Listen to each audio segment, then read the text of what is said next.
Nagaan keenya kabajaa fi jaalalaa bakka jirtan maratti sinaa dhaqqabu kabajamtoota daawwattoota TV Mo'aa kun qophii yeroo galateeffannaati. Egaa galtee sanbatamaa guddicha ta'e sin bira dhaqqaba.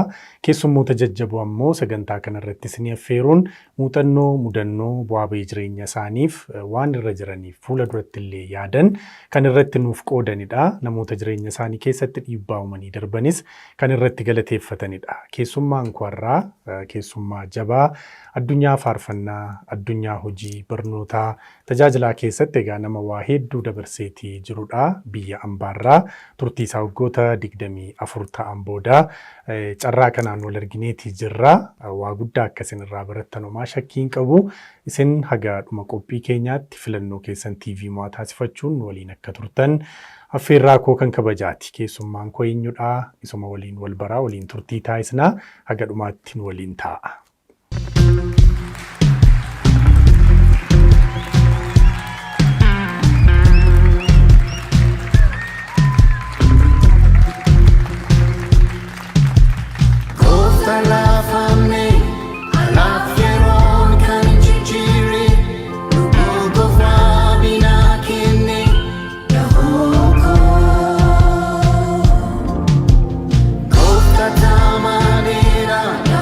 Jaba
egaa anaa dhufuu baga nagaan dhufte jechuun jaallasiisoo biyya ambaatiis gara istiidiyoo TV Mo'aas.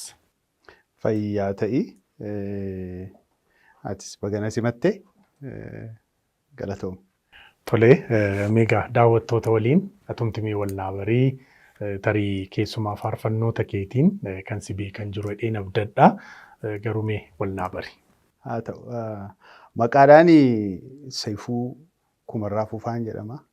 Warri biyya faranjii jiranii garuu akaakayyuudhaan nu waamu. Yeroo baay'ee argitu Saifuu Fufaa jedhama. Maqaa masoo qaba. Maqaan koo immoo Dooshaas immoo jedhama. Namoonni baay'ee maqaa kanaan na beeku biyya kana keessatti. Daa'imni jalqabaa Saifuu jedhee gaafa barreesse eenyu Saifuu jedhanii na gaafatanii Dooshaadhaan beekama baay'ee. Maqaan koo Saifuu Kumarraa Fufaa jedhama.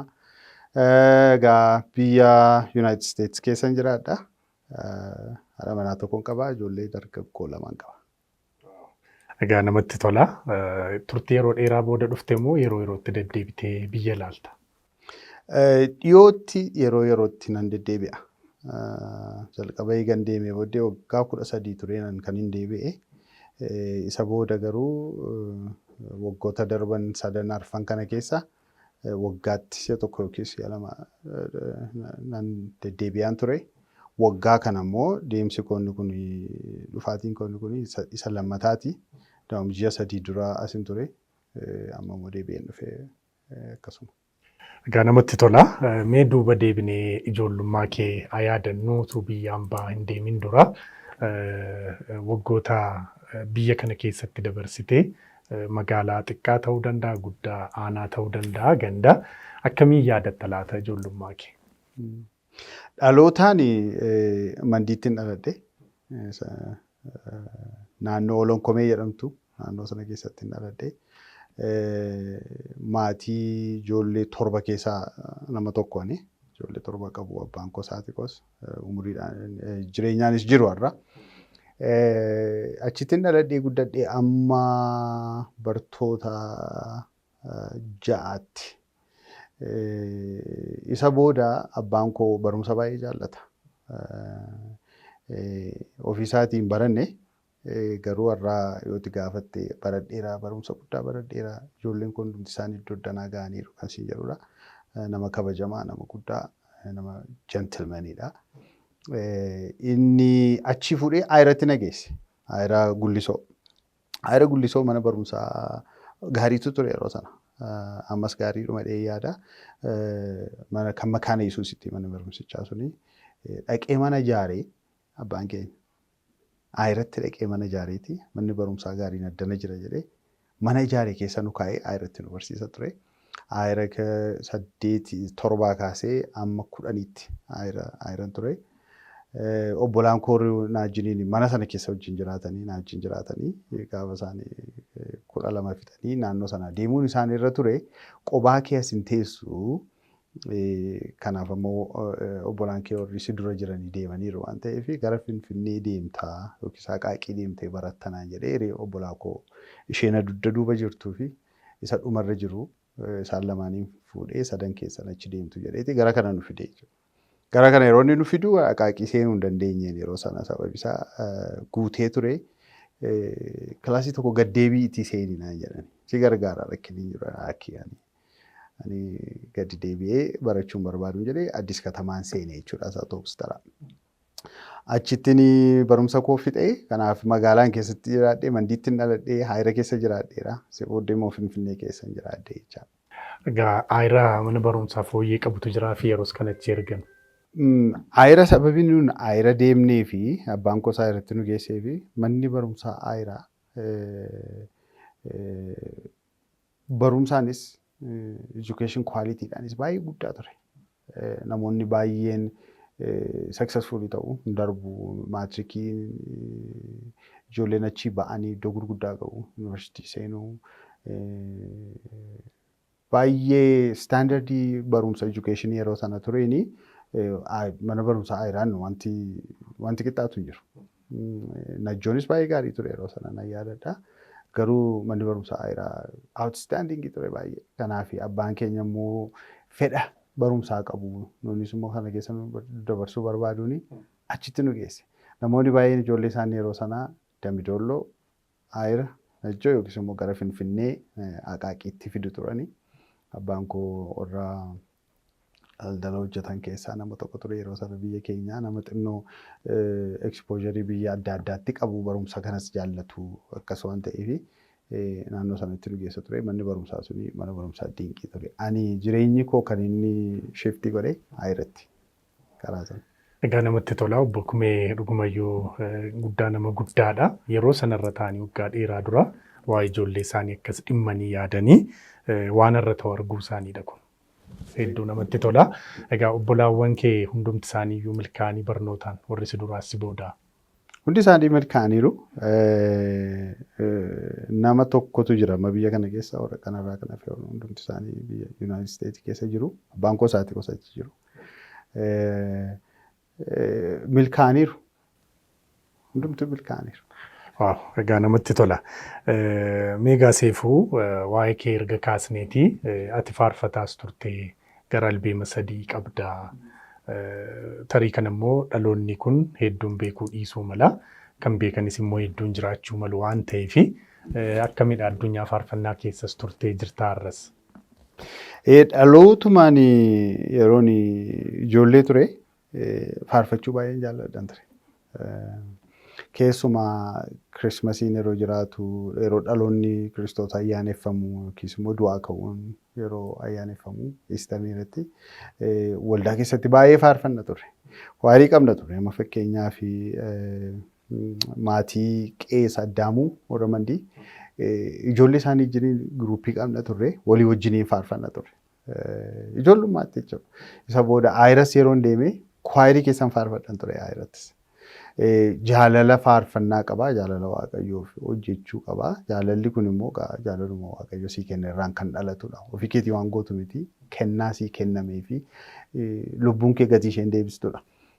Deebii lubbuu keetiiti. Kanaaf baay'ee natti tola. Isanii godhan ture ijoollummaatti nan barreessa faarfannaa. Isa achirraa ka'eeti gaafanii haayiskuulii turesi. Haayiskuul feelooship irra deemeen gitaaraan nan faarfadhan ture. Namoonni baay'een beeku. Waldaa Oromoo Gullallee ture keessatti gitaaraan yeroon itti faarfadhe yeroon jira ture. Beeteel Makaana Yesuus keessatti kwaayirii keessattan guddadhe. Har'as kwaayiriitu jira. Kwaayirii fakkeenyaaf sii kwaayirii jedhamee waldaa sana keessa kan jiru warra dhaabe keessaa tokko anadha. Hamma irraatti hiriyummaa gaarii qabna walitti sinnaa. Jaalalli kun na keessa ture. Kanarraan kan ka'e gara faarfannaatti baay'een harkisa jireenya koo. Nan barreessa yeroo hundumaa. Fakkeenyaaf amma edda galgalallee faarfannaa barreessaa ture. Inni jireenya koo keessa wanta jirudha wanti kuni. Isarraan kan ka'e yeroon Yuunaayitid Isteetsi deemee waldaas kan inni jooyinii godhe kwaayirii keessa. Haadha manaa koos kan inni argadhe kwaayirii keessatti.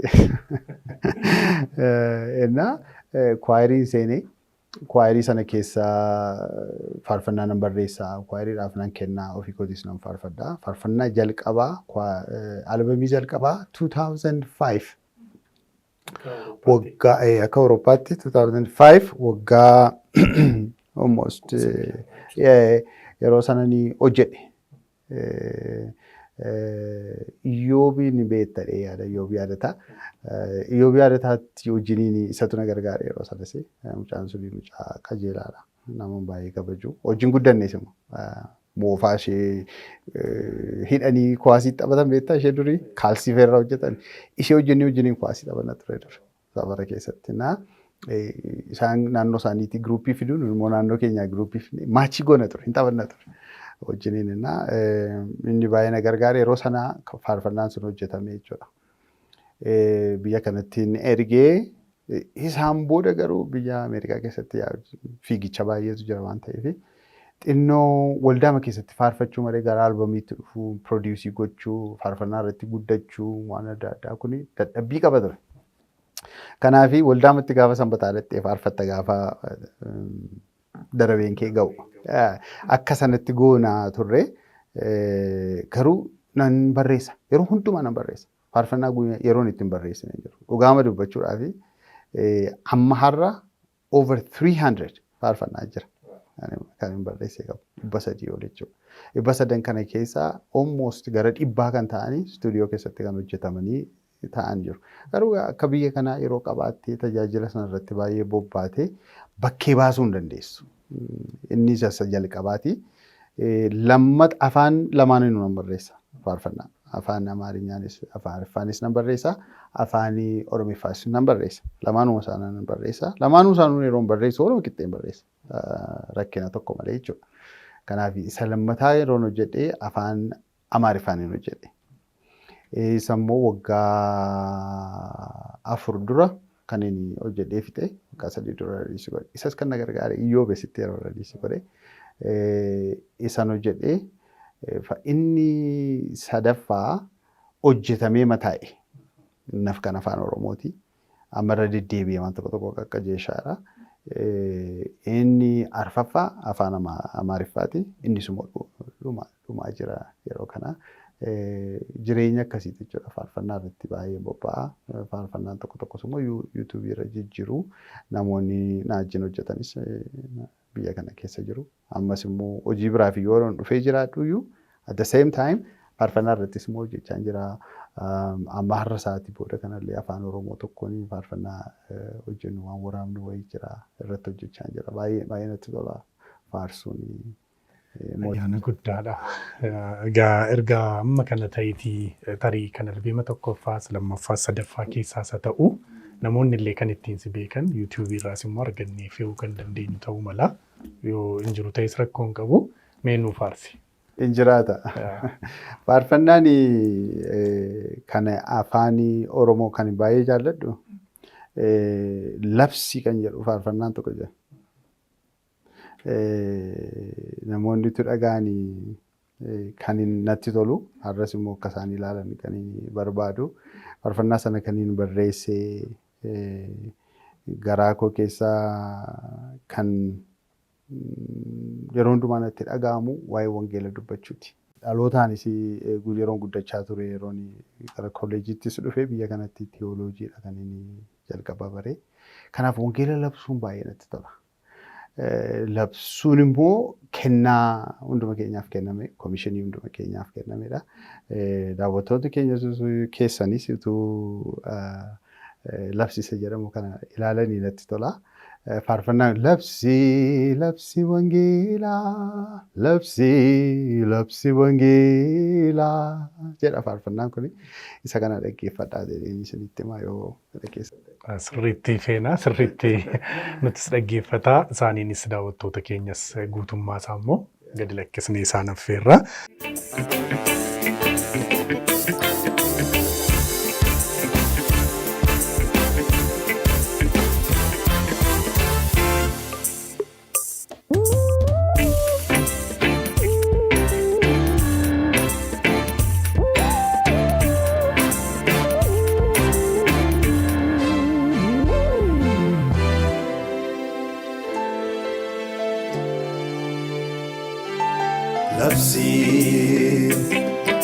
Labsii wangeelaa, labsii wangeelaa, labsii wangeelaa, labsii wangeelaa.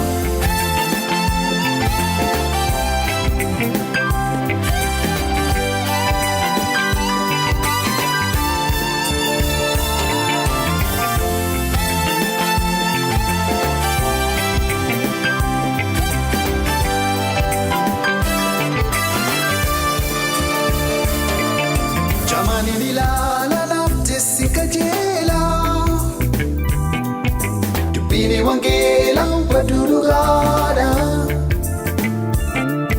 kan isamanatiif duba kunaati kan itti jiraate boqonnaa lubbuuti jamaaniin ilaala lafti si qajeela dubbiin wangeela badurugada kan isamanatiif jiraate boqonnaa lubbuuti cubbuu namaa dhiisamee yakka namarraa kaasamee kaasamee dhaloota fayyisamee fayyisamee labsii wangeelaa labsii wangeelaa labsii wangeelaa labsii wangeelaa.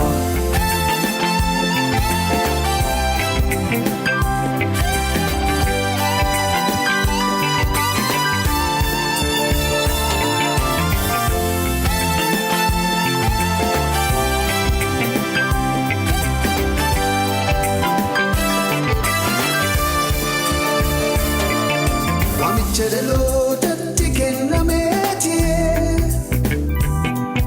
hundi waan lallaabuuf kan eeyyamameeti maafuula kee daakuu isaa kan keeti Dafiitii furaadhu waamicha mootiiti waamicha jedhalootatti kennameeti waan lallaabuuf kan eeyyamameeti maafuula kee daakuu isaa kan keeti Dafiitii simaadhu waamicha mootiiti cubbuu namaa dhiisamee yakka namarraa kaasamee dhaloota fayyisamee labsii wangeelaa labsii wangeelaa labsii wangeelaa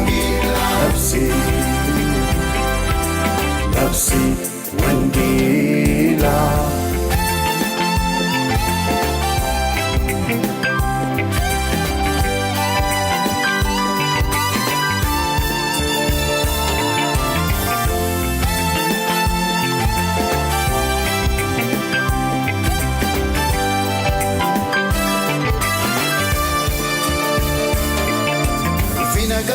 Sarpini wangeelaa yaada nama darbee karaa nama laala yakka nama laalee namatti murteessu. Egaa hojii jabaa qabattee jirta, maatiin jira, hojiin jira, tarii barnooti jiraachuu mala yeroo gara yerootti tajaajila kee immoo cimsitee qabdee agaarraa kwaarii keessa taatee tu tajaajila kanarraan fagaatiin amanamummaa kennaa sanaaf qabdu nutti agarsiisa. Guddaa galatoomi jenna. Egaa gara biyya alaa akkamiin deemtee barnoota kee Finfinnee xumurtee madhamuu deemsi sun akkam ture? Waggaa akka kan faranjitti 2000 June 21st na yaadadha guyyaasa. Biyya kanaa deeme. Kan hin deeme maatii ummatu obboleettiin koo biyya sana turte nasi matanii naananii deeme biyya sana.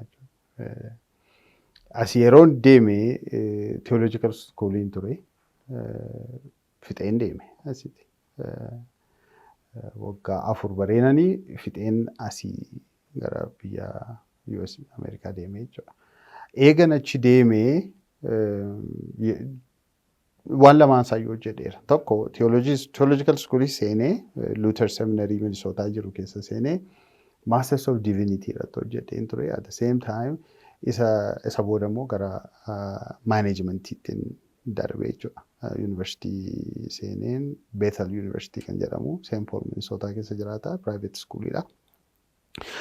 Waaqayyo carraanaa kenneenaaniin mana barumsaa sana dhaqee achittis immoo managementiidhaan baree eegan achi keessaa ba'ee booda ishee tokko yeroo maal akkasii keessa jiru akkitti jireenyi kee gara inni itti deemu barumsa kee jennee maachii gochuutu irra jira yeroo baay'ee. Namoonni wangeelaa hojjetanii namoota keerii godhanidha. Namoota namaaf yaadanii, namoota nama gargaaruudhaaf afur akkasii jireenya isaanii keessa jirudha. Yeroon maaneejmentii keessa seenee wanti natti mul'atu baay'een nama gargaaruu baay'ee maaneejmentii yoo nama gargaaruu baay'eeyyuu qabaatu taaskii irratti bobba'aa baay'ee. Kanaaf xinnoo hojii sana fixee gaafa hin ba'u mana barumsaa sana fixee gaafa hin ba'u hojii baankii keessaas hojjedheera.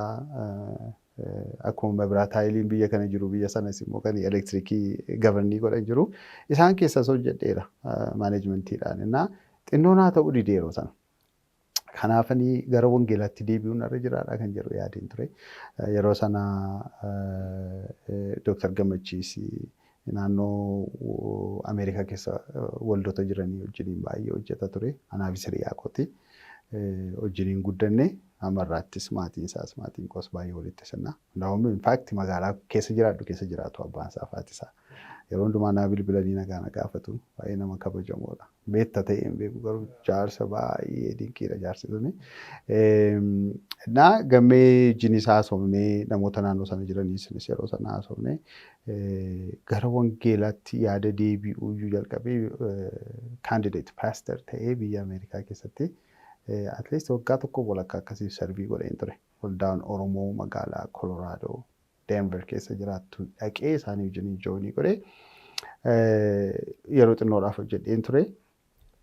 Yeroo sana gaa warri Luuteraanii kunis waan tokko keessa darbu turanii decision adda addaa keessa challenge tokko qabu turanii. Bakka isumaananii gara sanaan immoo shiftii godhee gara biraatti deebi'ee wangeela sana hojjedha at the same time amma garuu akka full time itti kan inni hojjedhu. Kana fakkaateeti kan manni barumsaa kan inni darbe. Eega maaneejmentii sana raawwadhee gara wangeelaattis dhufe achi immoo lamaanuu isaa wal duukaa deebisuu yaadee fi tireeningii adda addaan fudhadhe biyya sana keessatti fayyaa irratti kan ilaalu jechuudha. Fakkeenyaaf akka EEG studies brain wave kana fa'aa ilaalu amma namoota warra epilepsy qabanii, seizure qabanii, rakkina akkasii qabanii, hirribaan rakkina qabanii, hirriba rafuu hin dandeenye, rakkina akkasii qabanii akka isaaniin gargaaruudhaa fi educationiin jira ture. Associated waggaa lamaaf akkuma training nursii fa'aa godhanii bachelor's degree leveliidhaan kan ture achi seeneen isa bare at the same time tun kana gochaa jiru. Abbaan koo maal naan jedhaa waggaa mana barumsaa isa kanattis fixxee mana barumsaa isa kanattis fixxee sadaffaa kanattis fixxee kana hunduma isaatu wal duukaa keessatti ta'ee eessa geessee turtee naan jedha yeroo baay'eenaa achi keessa galeen immoo gara fayyaa kanarratti immoo bobba'ee jechuudha. Wanti baay'ee nama dhibu keessaa gara fayyaa kana dhaqee gaafan hojjechuu jalqabu inni wangeelaaf nama gargaarumsi keessa jiru kuni ofiisaa mul'isa. Inni jiraachuun isaa baay'ee ija koo baneena. Maaliif baay'een jaalladhe nama gargaaruu kana bira yeroo hin qabu. Nama rakkate kana gargaaruu, nama dhukkubsatu kana wajjiniin yeroo dabarsu, yeroo kana dhuftu wangeelli dhufee siinqii godha. Kanaaf karaa sanarra deeme, karaa sanarra yeroo deemu maaneejmentiin dura jalqabee jibbe sun.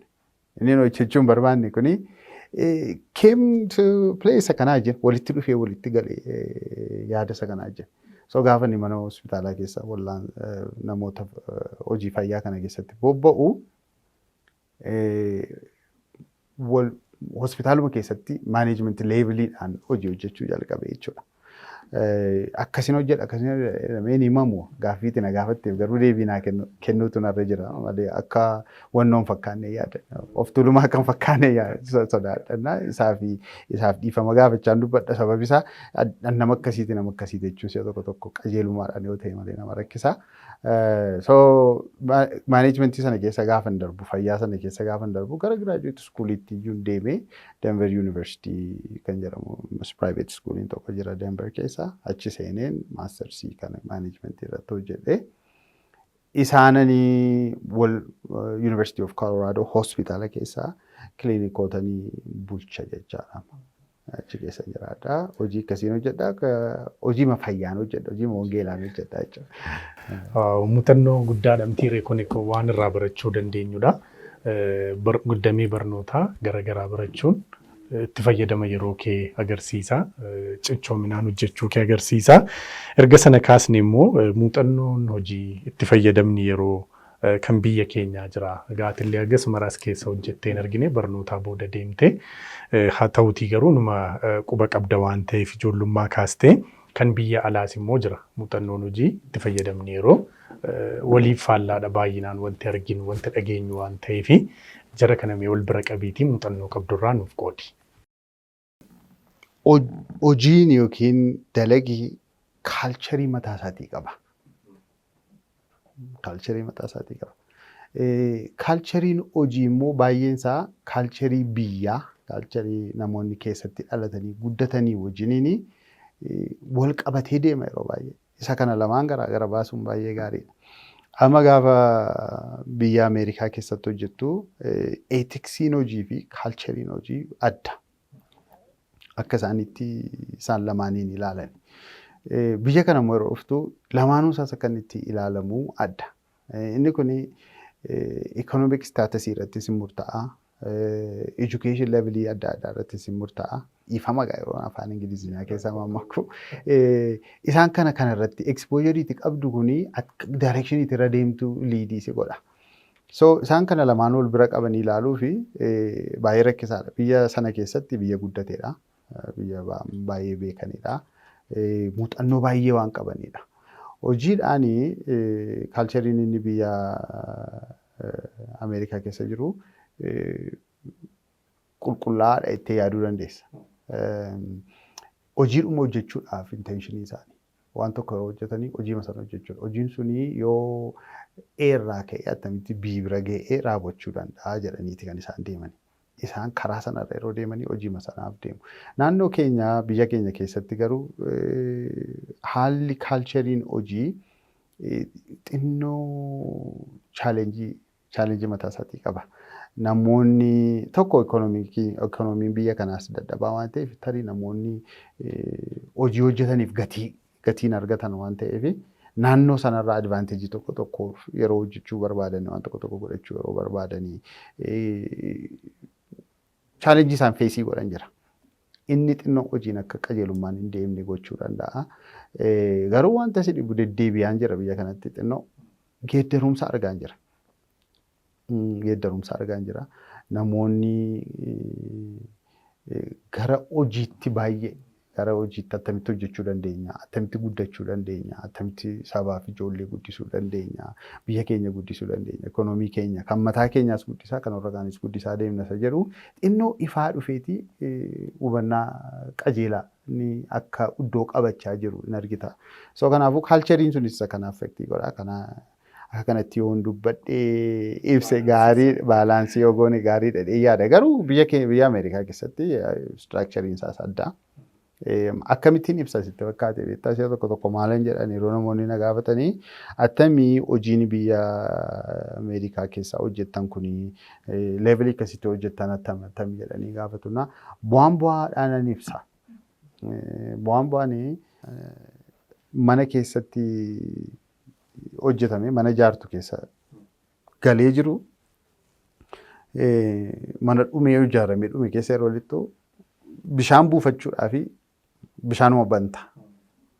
Biyya Ameerikaatti akka kana hojjetamee dhumeera bishaanuma bantee buufatta akka kanadha salphinni isaa. Biyya asii garagaru bu'aan bichuma gashita. Achii jalqabda jechuudha. Adeemsa baay'ee qaba. Adeemsa dheeraa qaba. Akka sanatti kan inni ilaalu yeroo baay'ee. Kanaaf iyyuu gara kana barbaada. Si'a tokko alaqaa nama na bushuu qabaane. Namni na bushu kuni baay'ee nama qajeelaadha. Anaanis immoo nama baay'ee na jaallatudha. Maaf deddeebita biyya sanatti naan jedha. Asiitii isin bu'aan bishaan bantanii buufattan qabdu. Achii immoo bu'aan masaatuun gallee gashuun narra jira dhaqeen achi hojjetaan jedhaan. Inni satisfaayina godhaa jedhaan. Maaliif maatii qabdaa, ijoollee qabdaa. Ijoolleen koo manni tokko yuunivarsiitii jira, inni lammataa immoo 12 barataa isa dhufu kana. Ijoolleen kee akkas ta'anii yeroon kun yerootti vakeeshinii deemtee maatii keetii wajjin waan tokko gootee rilaaksii gootudha. Dadhabaa turte ijoolleenis akkas godhaniiru maaliif waan adda addaan gootu jedhee yaada. Ani garuu lakkii yoo naa danda'ame na gargaarii hangalaa biyya kootti jira. Fedhaa dhuftee as hojjechuu qabda. Waan hojjetamutu jira. Waan baay'ee waan hojjetamutu jira. Sababi namas deddeebi'uufis sababa kana gara fayyaa kana irratti utuu waan danda'ame waa hojjetamee isa jedhuun namoota tokko tokko taasaa jira. Atilee gara sanatti nageessuu hin barbaanne gara sanatti. Gaaffii kootti aanu ture waan ta'eef mirga dubbannee sirriitti nuu kaase kun quuqama guddaadhaan dhugumayyuu ijoollee kee barsiifattee gara xumuraarra dhaqqabsiistee maatii qabdaa muuxannoo waggoota dheeraa dhaabbata hedduu keessas galtee carraa hojjechuu hin qabaatta jedhee namana. Garummoo jikee banamee gara kana laaltee waan lafa duwwaa jiru saba keessaa baatee tajaajilu caalaa wanti nama boqochiisu nama gammachiisu hin jiru. Waan gaarii gootee dubdeebii gaarii hawaasa biraa yeroo argattu boqota sammuun kee nagaa argatta. Kanaaf egaa maal jedhamee seefuun kaayyoon guddaan inni amma yeroo yerootti as deddeebi'uu fi maal yaadda? Maalidha dheebuun kee? Gaaffii gaariidha. Jireenya tokkuma jiraanna. Miti? Carraasee tokko nuu kenna Waaqayyo. Carraa Waaqayyo nuu kennu kunii dhalatanii, guddatanii, jiraatanii gara isaa dhaqu. Carraa kanaa nuu kenna. Eegalattee booddee deebi'een dhufaa Saayifuu Salammataa ta'een deebi'ee dhaqa biyya lafaa yoo ta'e macaafis hin jedhu ofuus waan dandeessu natti fakkaata. Boqonnaan kan jiru achidha. As miti. As hojiidhaaf jirra. Isa kana hubachuun yeroo hundumaa gaarii. Hojiidhaaf jirra biyya lafaarraa. Ergamnee dhufnee ergaa qabna. Fixxee waan hundumaa waan hojjettu kana hundumaa fixxee boqochuudhaaf biyya lafaa keessa olii gad tiraavilii gootee boqochuu hin dandeessa. Salphaadhas immoo namoonni baay'een isin godhu. Garuu biyya kanatti gaafa deddeebi'u fayyaa keessan hojjedha waan ta'eef biyya kanatti gaafa deddeebi'u naannoo fayyaa deddeemee waan tokko tokko nan ilaala. Na dhukkuba baay'ee. Baay'ee na dhukkuba. Amma fakkeenyaaf daayaalisiis sentariin jiru biyya kana keessa. Namoonni kaleen isaanii dadhabe. Naannoo Zawdiituu kana gaaf tokko dhaqee ilaalee namni kalee rakkina kalee qaban kun akkasitti dhaabatanii eeguu warafaadha. Galanii daayalisisii kan argachuudha. Anaan nama raacha waan akkasii. Na dhukkube baay'ee. Ilaaluun dadhabe baay'ee. Biyyan keessa jiraadhu garuu daayalisisii mana kee keessatti ta'a. Mootummaan yookiin birrii qabaattee wanta nu tokko qabaattee bitattee qodaa xinnoo tokko kaa'attee rafta halkanii waan hundumaa si hojjechaa bula ganama yeroo kaaftuu dhanni keessa istireesii hin qabu kaa'attee hojii kee hojjetta. Akka isaan daayalisiisirra jiran illee hin beektu. Saamni koo garuu karaarra dhaabatee yoo rafaa eegee yoo danda'e lixee yoo danda'u immoo dhabee guyyaa biraan immoo deebi'ee dhufa. Waan akkasii faana argaa. Fayyaan dubartoota irratti ijoollota hojjetan hin jiru biyya kana keessa. Inni baay'ee na gaddisiisa. Dubartoonni da'umsaan du'an biyya kana keessa baay'eedha. Nan dhaga'a. Even namatuma Feesbuukii alma tokko illee banteen argita si'a tokko tokko abaluu tumucaa godhattu akkas taatee jedhama. Namni dubartoonni fayyaan isaanii baay'ee eegamaa miti. Biyya alaa keessatti nama xinnootu rakkina akkasii keessa galaa da'uu irratti kunfaa na gaddisiisa baay'ee hin jiru. Ijoolleedhaaf wanti ta'u hin jiru. Painkilleriin hin jiru. Ijoolleen yoo dhanni tokko sa'aatiin sokkee bishaan madiilalla sammuu mataatti qabu malee waan tokko tokko gochuudhaaf xinnoo rakkisaadha. Waan hin argutu natti dhaga'amaan iyyuu biyya kana keessatti waa hojjechuun hin danda'ama laa. Waa gochuun hin danda'ama laa. Ammatu imeejingii tokko fudhachuuf barbaade. Dhiigumti kee seeraan ilaalamuu barbaade. Laaboraatooriimti itti fiiddee dhixxee baatu dhiyootti hin jiru. Baay'ee magaalaa kana keessa iddoo baay'ee collection centerii jira, eeriyaa jira, lafa saampilii itti fuudhantu jira malee laaboraatoorii dhaquudhaaf iddoo fagoo deemta. Rakkina akkasii kanaan arganna. Isaan kana keessatti qoodi koomaa inni maal gochuu hin danda'a? Hirmaachuu hin danda'a? Mootummaanis karaa kam sappoortii nama gochuu danda'a kanarratti? Kan jedhamuunani deddeebi'ee namoota taasa'aa jira. Tariyoo diagnostic centeriin tokko yoo jiraate namoota keenyaa fi ijoolleen keenya warri baratanii ta'an kun keessatti guddachuu yoo danda'ani. Gara fuula duraatti immoo Waaqayyoon nu gargaaree hospitaala ijaaruun ni danda'ama. Wanta akkasii kun karaa qabachuu hin danda'a jedhe isa jedhu irratti waan yaaduuf riisarchii tokko gochaa jira. Namoota tokko wajjinis haasa'aa jira. Sarratti hojjechaa jira. Garuu chaalenjii isaa baay'eedha. Yeroo itti waan akkasiin hojjedha jettee biyya dhugaama isaa yoo dubbatte biyya sanaa dhuftu namichi kun horii qaba jedhee mati wanta sirka jiru sirkaa fuudhuu dhufa malee si wajjin hojjechuu dhufa miti. Wanta akkasiis nan mudateera baay'ee irra deddeebi'ee garaa keessi cabsa. Ati gadda garaa keetiif ba'aa qabduuf waan tokkoon godhaa gargaaraa itti yeroo itti dhuftu namoonni garuu advaanteejiidhaan harkaa fudhachuu hin dandeenyaalla jedhanii sitti siqunnaa chaalenjiin akkasii na mudateera. Garuu kan naannoo amma deddeebi'uu fi ba'aa kanan qaba gadda kanan qaba jechuun yookiis immoo mul'ata jechuu dandeessaa kanan qaba. Isa kanarratti hojjechaa jira. Eeriyaa tokko iddoos ilaaleera naannoos ilaaleera. Piroosesiin isaa jalqabeera. Kan hin deddeebi'aa jiru gara fayyaa kanarratti waa hojjechuun hin danda'ama laa. Yoo danda'ame immoo eessatti hojjechuun danda'ama. Isa kanaaf immoo eenyu faatu jira eenyu fayyadamee hojjechuun hin danda'ama isa jedhamuun riisarchii isaa gochaa jira. Hojiin isaas karaa qabachaa jira. Yoo yaada waaqayyoo ta'ee mul'atichi gadda koo duwwaa yoo ta'e yookiin fedha koo duwwaa yoo ta'e fagoo ga'uu hin danda'u.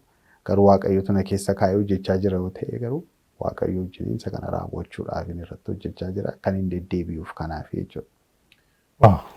Egaa waan guddaa namatti toludha Seefishaa baay'ee galatoomii. Amma TV moo namoota hedduudha kan daawwatu gara foddaa saatalaayitii biyya keessa karaa miidiyaalee hawaasaa keenya immoo biyya alaa hundumtiin iyyuu afaan kana kan dhagaan miidiyaa sirriitti daawwatanidha kananii qubanii qabna. Biiroon eegumsa fayyaa Oromiyaa, fayyaan federaalaa, sektorootni dhimmi kun isaan ilaallatu hundumtuu haga kutaa kantiibaatti haga kan ministerootaatti dabalatee ministeroota fayyaa naman ilaallanni hin qabu. Dhimma haadholii kaasne, dhimma daa'immanii kaaste, dhimma maanguddootaadha, dhimma dargaggootaa hunduma ilaallata. Hunda caala immoo egaa nama dhukkuba dhuguma nama dhukkuba akkuma ati jette tajaajila fayyaa barbaacha deemtee waan tokko bakka tokko isa kaan immoo fageenya irra deemta agarsiiftuu lubbuun keeyyuu darbuu danda'a. Baasiin ati baastu immoo baasii salphaa miti humna nama keenyaa hin beekta. Kun mul'atadha dhuguma mul'ata guddaadha. Ati kana gaa qorannoodhaan dheebuu qabdu kana lafarra keessee hojjechuu barbaadda. Qaamni dhimmi ilaallatu hundumtuu ammoo walitti dhufanii falalaachuudha. Akkati jette biirokiraasiin tokko jira beekamaadha biyya kanaa seektara tokko yeroo dhattu dhimma tokko fixachuuf iyyuu guyyoota 120-30 si deddeebisu. Ati immoo hojii kee maatii kee maal adda kuttee dhufta waan ta'eefi. Imaanaa guddaa nutti laate Seefuun akka miidiyaatti nuti waan nuyi gochuu dandeenyu kana dubbachuudha. Warri dhagahan immoo waan kanaaf daandii fala ta'uu danda'u turre jiraata jennee nuti illee cimsinee dubbannaa akka Waaqayyoo si milkeesse immoo guyya biraa dhimma kanarratti waan milkaa'e waraabnee hojjennee dubbannu maa shakkii hin qabnu Waaqayyo si haa milkeessu. Ameen. Ameen. Baay'ee fayyaa ta'e kun hin ta'a jedhee nabdaddaanis. Waaqayyoon baay'ee kadhachaa jirra. Namooti addanaas anaa wajjiniin kadhatan jiru. Kadhannaatti baay'ee namana. Kadhannaa immoo Waaqayyotu deebisa. Kun immoo hojii hojjetamuun irra jirudha. Keessumaa biyya kana keessatti hojii hojjetamuun irra jirudha. Amma dheengadda Raas Dastaa hospitaaliin jedhamte isa bukkeen darban ture. Baay'ee gadde. Gaafuma sana ganama namni tokko na beellamee iskaaylaayitii taa'anii shaayii dhuga tureen. Iskaaylaayitiin shaayii keessatti dhudhaa, buna keessatti dhudhaa, sa'aatii 10 booda cuftee baata. Standardiin manni sun ittiin ijaarame, kwaalitiin qulqullummaan mana sana keessa jiru, it's outstanding. Standardiin suni it's levelii hoteelli Ameerikaa keessa magaalaa gurguddaa keessa jiraataniin kan ijaaramedha. Manni fayyaa garuu ciincaa isaaf keessa lixuu hin dandeessu. Lafa namitti emotionally na godha kun. I'm sorry. Hospitaala keessan hojjedha waan ta'eef hospitaala University of Colorado hospitaala keessan hojjedha waan ta'eef University guddaadha. Hospitaala guddaadha. Mana barumsaa medical schoolii qaba. Research gurguddaa keessatti hojjetama. Emotionally na godha. Na boossisa. Zuma dhuguma. Kuni dadhabbiitu hin taane fedhii garaa keetii keessa. Qulqullummaa mana sana keessa jiru. Ani maanaajimentiidhaan hin hojjedha kiliinika keessaa. Qodaa xinnoo qara lafa bu'ee waan xurii lafa bu'ee yoon argee akkaataan nuti itti qulqulleessinu anatu qulqulleessa. Maanajimentiin biyya Ameerikaa keessa jiraatu garbummaadha malee bushummaa miti. Biyya kanaa garuu namni maanejii ta'e sittuu naasoo yeroo hidhattu xarabeezaarra yoo akka isaanitti ta'anii sittaa isaan adda garuu waan tokko maanejii goota yoo ta'e garuu akka hojjetaatti gad deebiteeti kan itti hojjettu. Saarvantii taateeti kan itti hojjettu. Hojii sana keessatti waan hin argu waan qulqulluu gurguddaan arga hojii hojjetamu.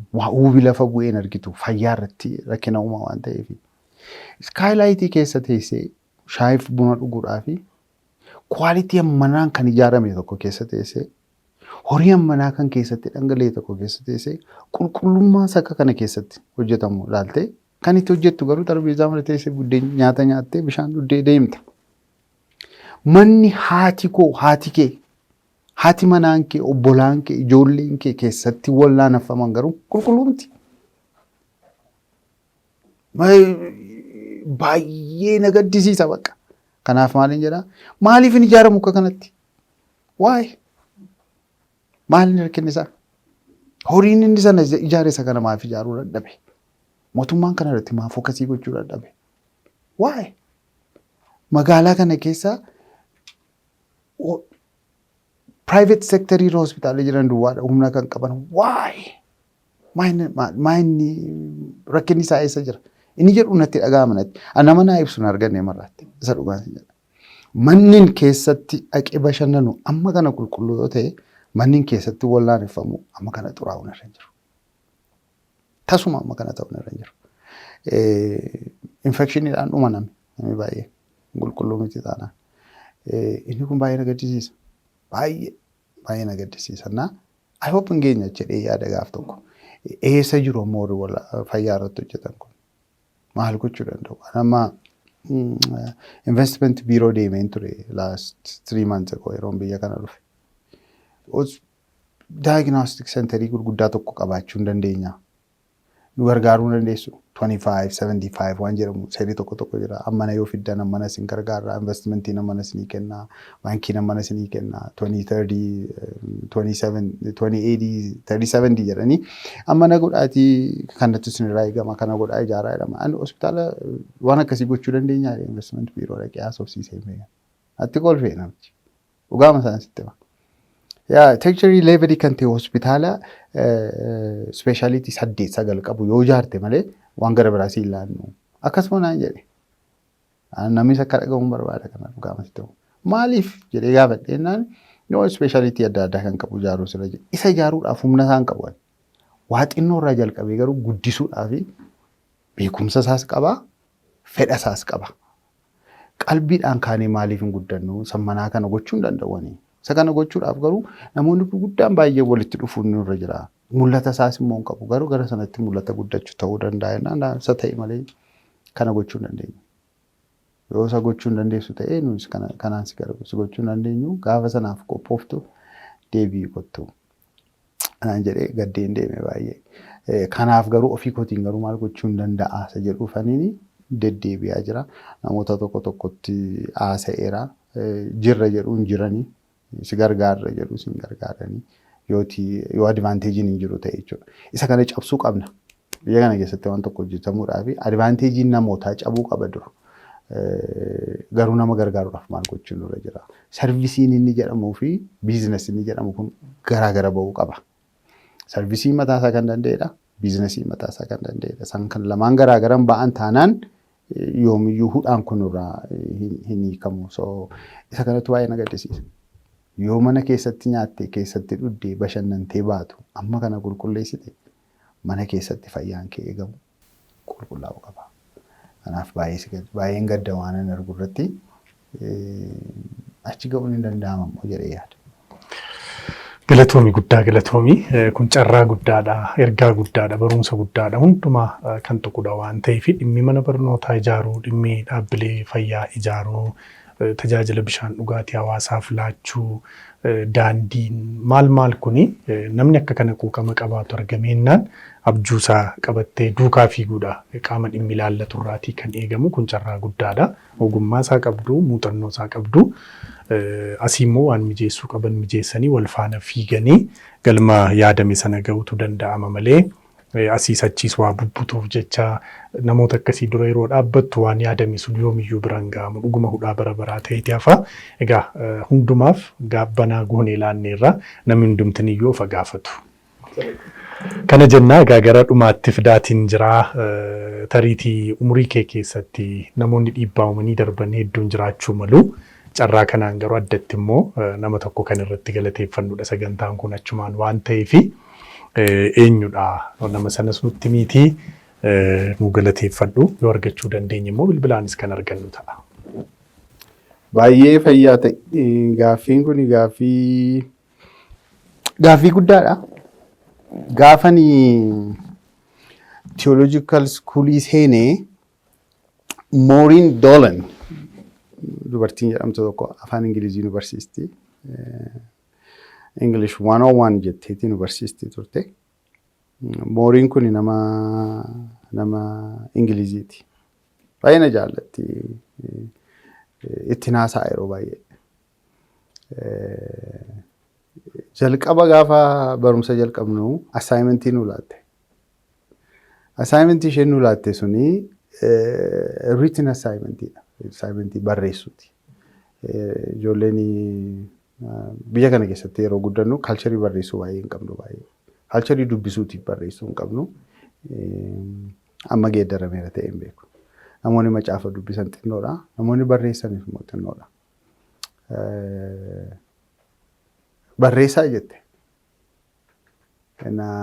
Peejii tokko barreessitu jettee woordii 250 gargaaramtu jettee. Jireenya keessan keessatti nama impaaktii guddaa godhe barreessaa jette. Taayitiliin isaa akkas jedha. The only Moses I know jedha. Na yaadadha. Museen beeku tokkichi isa kanadha barreessichi. Namni suni obboleessa kooti. Masfin Kumarraa jedhama. Lubbuudhaan hin jiru. Gara gooftaa deemeera. Jireenya koo irratti impaaktii guddaa kan uume tokko sadha. Akka obboleessa kootiitti ni ilaala duwwaatu hin taane akka nama bakka sitti himuu hin danda'u attamitti akka inni ilaalu. Baay'ee nama yuunikiidha jireenya isaatiin. Impaaktii guddaa nama akkan ta'uuf har'allee waan yaadu akka yaadu kan na godhe nama sanadha. Waa'ee isaan barreesse. Maal naan jettee assignmentii sana dubbistee borumtaa isaa gaafa kilaasii dhuftu. Monday Wednesday natti fakkaata. Guyyaan tokko gidduu jira na yaadadha. Guyyaa gidduu jiru sanatti ofiisii irraa deemti turte. Ani immoo gibbii keessan ture na waamte. Na waamte sitti haasa'u barbaada naan jettee naani kilaasii hin qabaa sitti naasa'a. Ofiisii keenya dhufan ittiin jedhee hin argine. Then the next day, I think the next day natti fakkaata baay'ee yaadadhu tureera. Kilaasii keessatti dubbifte san barreesse. Osoo dubbiftee dhumarratti natti haasa'e naan jette. Eenyu namni kun jettee na gaafatte. Eenyu namitti Museen beeku kana jettee barreessite kuni jennaan obboleessa kootiin jedhe. At the same time obboleessi koo kuni mana barumsaa sana keessa galgala kilaasii fudhata ture. Ennaa dhaxxeessas taasofte. Obboleessi kee akkas jedhee barreesse. It was yeroo gaarii ture baay'ee. Dhufee natti haasa'ee akkas jettee barreessite akkas gootee akka kan akkati yaadduun barree. Maaliin godhee naan jedhe. Hin beekuuf isaati iyyuu akka kana godhu. Kanaaf namoonni tokko baay'ee sitti tolu. Jireenyuma isaanii jiraatu. Garuu impaaktii guddaa asirratti ututti yaadanii godhanii amma akka isaan ga'an ilaali. Inni it's just living his life. Jireenyuma isaa jiraata. Garuu impaaktii guddaan irratti uumeera.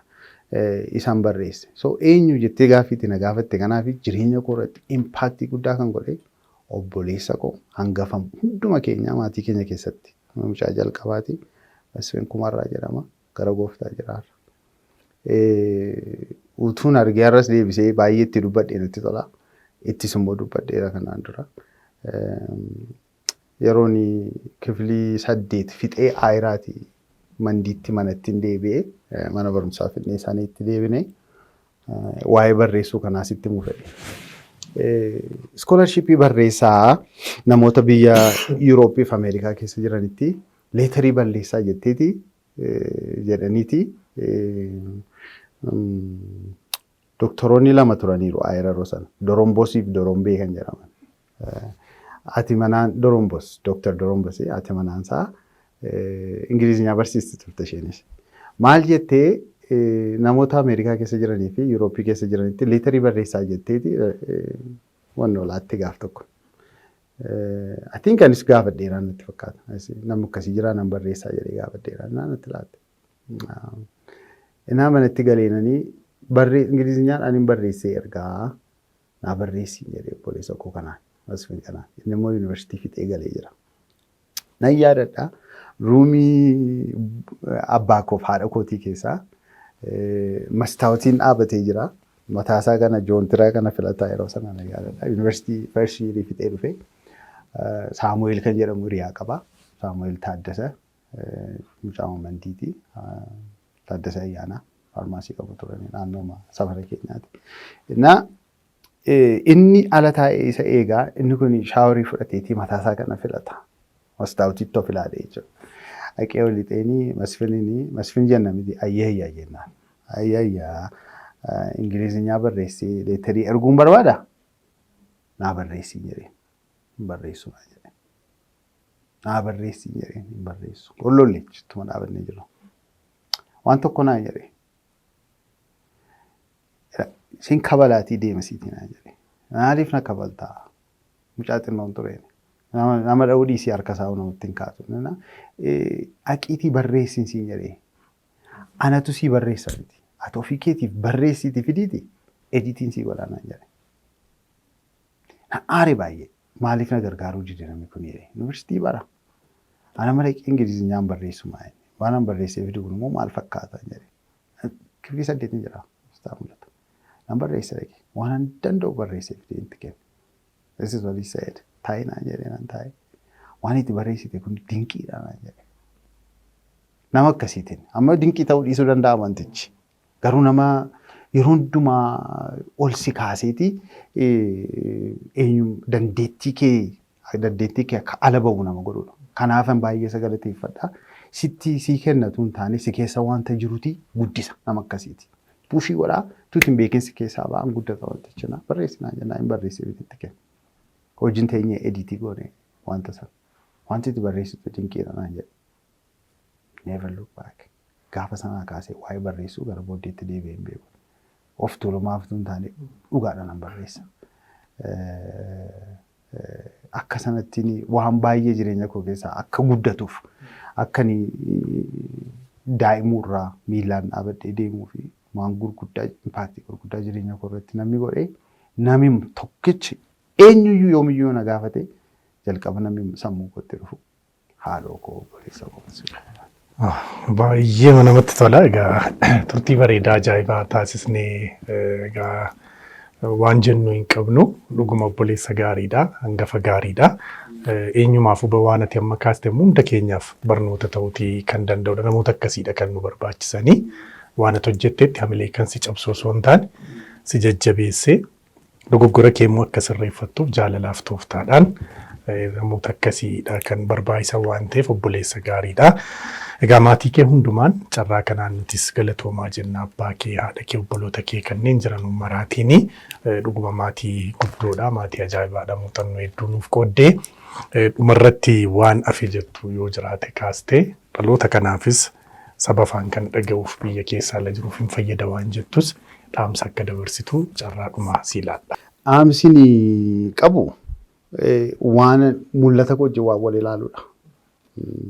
Dhaamsa baay'een jiraachuu danda'a garuu dhaamsi amma qabu ijoollee keenyaaf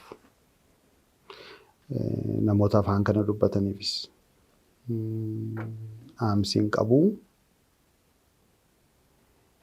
hin gowwoominaadha. Wanti hojjetamu waan baay'eetu jira.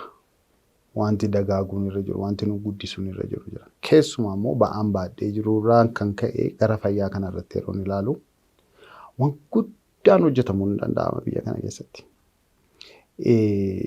Yaada walitti sassaabanii wal duukaa dhaabatanii hojii hojjechuun keessumaa immoo fayyaa kanarratti hojjetanii namoota biyya ijoollotaaf haadholii namoota gidiraa jiran kana keessaa baasuun ni danda'ama.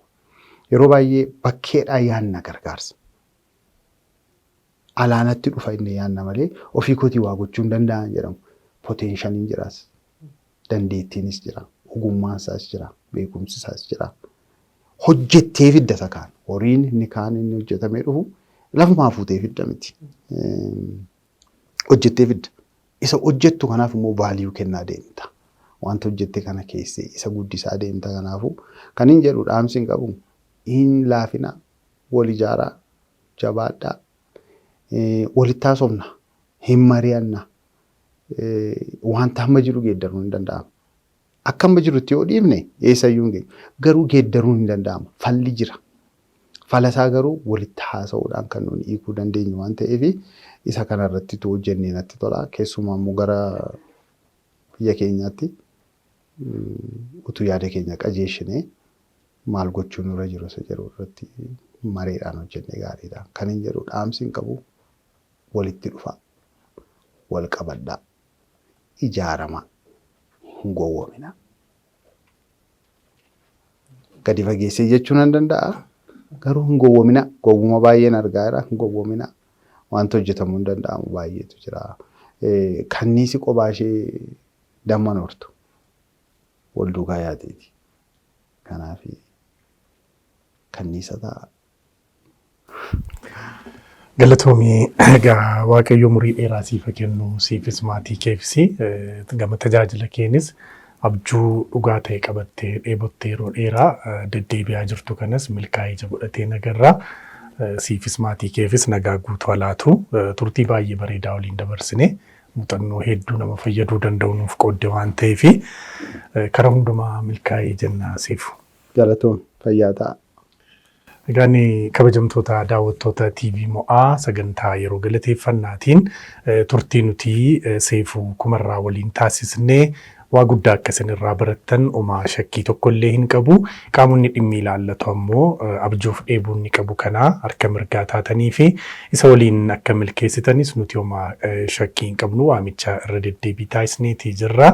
Egaa turtii kan isa waliin taasisnee kana gayyoonaa ture torbee immoo isaa wal fakkaataatti keessummaa biraa qabadheeti kan hin dhiyaadhu gama ogummaa kaameraan Raabseenaa Darajjeen waliin turtii taasistee jirti. Ani immoo Efreem Malkaamuutiin ture.